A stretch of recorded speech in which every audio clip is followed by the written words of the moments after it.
चलिए हम आपको क्वेश्चनर में दिखाएंगे हर बड़ी खबर, लेकिन उससे पहले आपको दिखाते हैं किस तरह से बुलंदशहर में एटीएम के बाहर लाइन लगी हुई थी। लोग पैसे निकालने के लिए कतार में खड़े हुए थे, लेकिन पुलिस ने किस तरह उससे उन पर लाठियां बरसाई।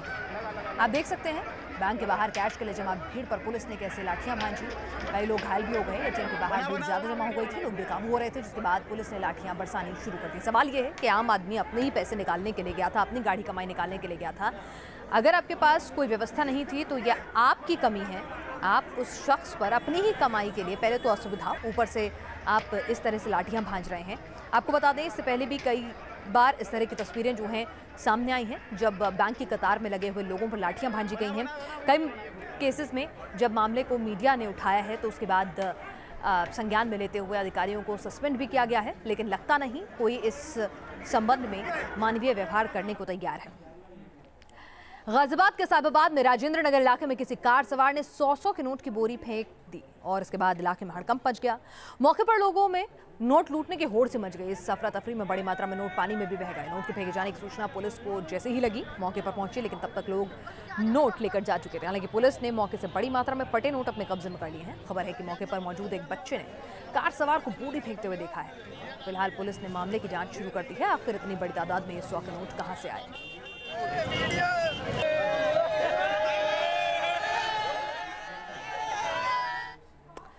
तो नोटबंदी का ही असर है कि कोई अपनी काली कमाई उस सड़कों पर छोड़कर भाग खड़ा हो रहा है, तो कोई अपनी गाढ़ी कमाई को पैसे निकालने के लिए कतारों में खड़ा हो रहा है। व्यवस्था बिगड़ रही है तो लाठियां भी खा रहा है। लेकिन इस बीच सड़क पर संग्राम है तो संसद में भी घमासान है। सरकार के इस फैसले के खिलाफ विपक्षी पार्टियों ने सड़क पर प्रदर्शन किया। लेफ्ट ने जहां भारत बंद का आह्वान किया तो वहीं दूसरी पार्टियों ने इस विरोध को जन आक्रोश दिवस का नाम दिया। सड़कों पर विपक्ष ने ताकत दिखाने की कोशिश तो जरूर की, लेकिन कुछ एक जगहों को छोड़ने विपक्ष का ये बंद फ्लॉप शो नजर आया।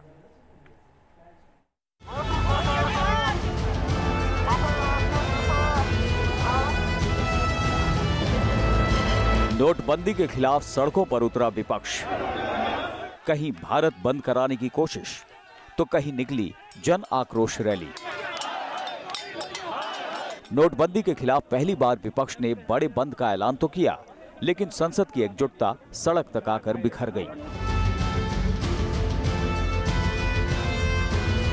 पश्चिम बंगाल की सीएम ममता बनर्जी ने बंद का समर्थन नहीं किया, बल्कि नोटबंदी के फैसले के खिलाफ कोलकाता की सड़कों पर ममता बनर्जी ने अपना दमखम दिखाया।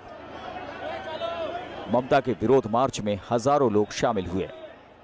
नोटबंदी के खिलाफ पश्चिम बंगाल में तृणमूल कांग्रेस जुलूस के द्वारा अपना विरोध प्रदर्शन कर रही है केंद्र सरकार के खिलाफ, और तृणमूल कांग्रेस के समर्थक नेता, पश्चिम बंगाल सरकार के बड़े मंत्री और साथ ही तृणमूल कांग्रेस चीफ ममता बनर्जी खुद इस जुलूस में हिस्सा ले रही है। और ममता बनर्जी ने यह स्पष्ट कर दिया था कि केंद्र सरकार के इस फैसले से उन्हें नाराजगी नहीं है, लेकिन जिस तरह से इस फैसले को लोगों के ऊपर थोपा गया है उससे उन्हें नाराजगी है।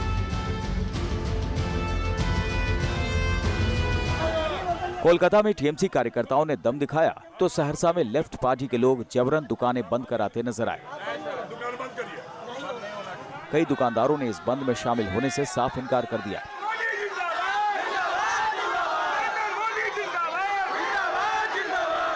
लेफ्ट पार्टी के कार्यकर्ताओं के साथ दुकानदारों की झड़प भी हो गई।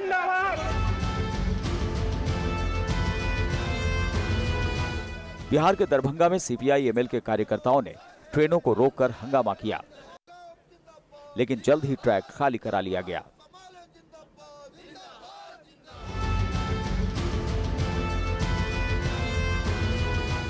दिल्ली में भारत बंद का कोई असर नहीं दिखाई दिया। सड़कों पर ऑटो और टैक्सियां दौड़ती नजर आई। रेलवे स्टेशन पर भी इसका असर न के बराबर था। लोगों ने साफ कर दिया कि वो नोटबंदी पर भारत बंद के समर्थन में नहीं है।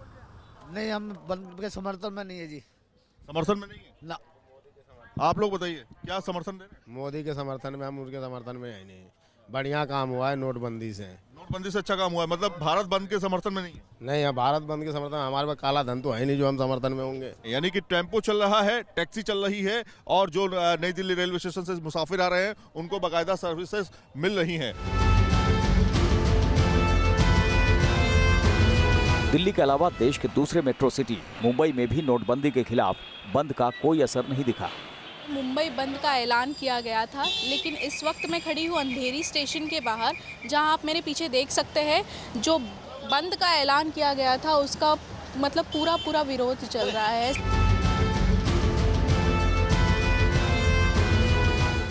बेंगलुरु में भी विपक्ष का भारत बंद बेअसर रहा। दुकानें खुली और सड़कों से विरोधी दल के कार्यकर्ता नदारद रहे। नोटबंदी के खिलाफ विपक्ष के आक्रोश दिवस का बेंगलुरु में फिलहाल कोई असर नहीं दिख रहा है। हम इस वक्त मौजूद हैं बेंगलुरु के शिवाजी नगर इलाके में और यहाँ पर भी आप देख सकते हैं बसें रोजाना की तरह बस स्टैंड से निकल रही है। वहीं अगर हम ऑटोज़ की बात करें, ऑटोज रिक्शाज भी रोजाना की तरह चल ही रहे हैं। दुकानें भी खुलना शुरू हो चुके हैं।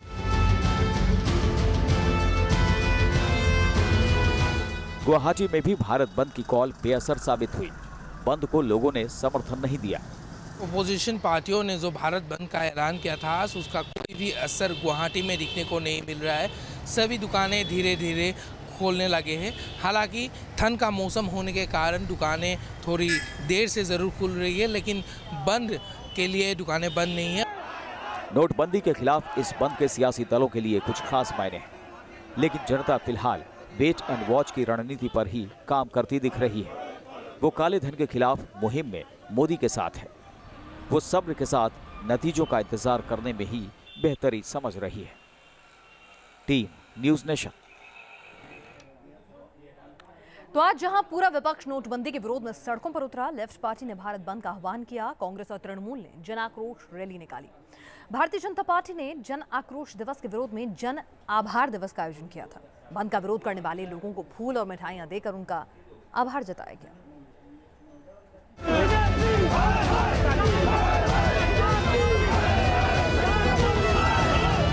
कांग्रेस समेत देश भर में तमाम विपक्षी दलों ने केंद्र सरकार के नोटबंदी के फैसले का विरोध किया।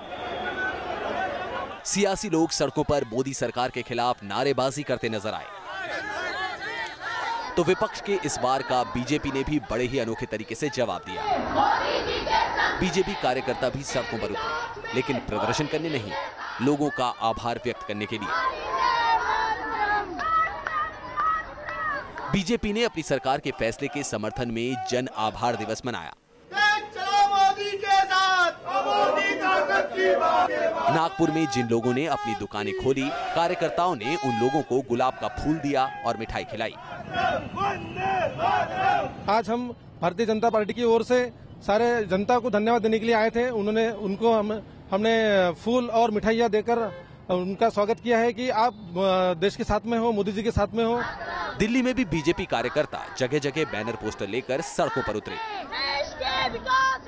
मोदी जी के साथ में। नोटबंदी के फैसले को लेकर समर्थन मार्च निकाला गया, साथ ही विपक्षी दलों पर हमला भी बोला। आज जिस प्रकार का आक्रोश और विपक्ष ने जो बंद का आह्वान किया था वो पूरी तरह से फ्लॉप और असफल हो गया है, क्योंकि देश की जनता इस भ्रष्टाचार को समाप्त करना चाहती है, देश की जनता इस काले धन को समाप्त करना चाहती है और इसलिए देश की जनता ने उनको पूरी तरह से एक करारा जवाब दिया है। आज सभी प्रतिष्ठान, सभी दुकानें खुली हुई हैं और इसलिए ये उनको मैसेज है कि देश की जनता इस तरह के मूव के साथ नहीं है। नोटबंदी को लेकर सियासत थमने का नाम नहीं ले रही। एक तरफ विपक्ष नोटबंदी को लेकर मोदी पर सीधे हमले कर रहा है, तो बीजेपी कार्यकर्ता भी नो बंदी, आई एम विद मोदी जैसे स्लोगन लेकर मैदान में उतर आए हैं। Team news nation. इस बीच संसद में संग्राम जारी रहा, हंगामा बदस्तूर होता रहा। राज्यसभा और लोकसभा में नोटबंदी को लेकर हंगामा आज भी हुआ। विपक्ष पीएम के जवाब की मांग पर अड़ा रहा, तो सरकार की तरफ से भी साफ कर दिया गया कि जब जरूरत होगी तो पीएम इस मुद्दे पर बयान जरूर देंगे। राज्यसभा में विपक्ष का जोरदार हंगामा, लोकसभा में भी विपक्ष का शोरगुल। क्या मोदी साहब सच है? क्या हम सच है? क्या सारी जनता जो कर रही है? संसद का एक और दिन हंगामे की भेंट चढ़ गया। नोटबंदी को लेकर विपक्ष सदन की कार्यवाही शुरू होने के साथ ही हंगामे पर उतारू हो गया। विपक्ष के पुराने तेवर कायम है कि जब तक पीएम सदन में मौजूद नहीं रहते, नोटबंदी पर बहस नहीं होगी।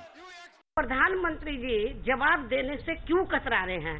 बाहर तो वो बड़ी लंबी चौड़ी चौड़ी बातें कर रहे हैं, करप्शन को लेकर, काले धन को लेकर। प्राइम मिनिस्टर सदन में आए, एडजर्नमेंट मोशन को स्वीकार करें और हमको बात कहने के लिए आप सम्मति दे, क्योंकि यह जनता का मामला है।